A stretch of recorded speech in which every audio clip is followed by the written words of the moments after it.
Today, on the loneliest highway in the world, Highway 50 in Nevada, a solar panel broke loose. This is a Renogy 200 watt 12 volt style panel.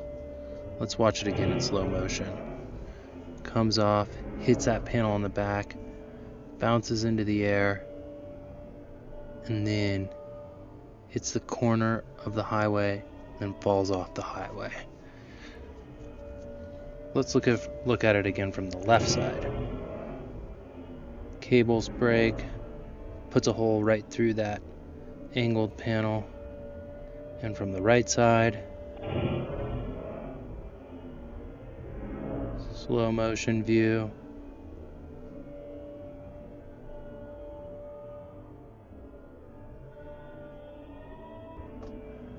I was going approximately 50 miles an hour with, I think there was just a big headwind, gust that came out of nowhere, maybe 20 miles an hour. So that's the voltage of the panel that fell off the roof in the sun. So it's reading 49 volts now. Not 100% sure if I should be using it, but it's producing power. That's what the front of it looks like.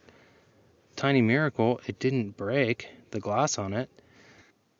I did not want to carry this panel in the back of my van while I'm on this voyage, so I went ahead and put it right back on the rack. This time we're using one 2-inch cam strap, two 1-inch cam straps, some climbing cordage that has a braking strength in the 20 kilonewton range, and then some P-cord on both front corners. So this should be good to go. Alright, so I put additional cordage on each corner of the panel, so it's even more well mounted, and I figured since I was already up there, might as well Gorilla tape my leads back together. And when I did that, it started producing. So now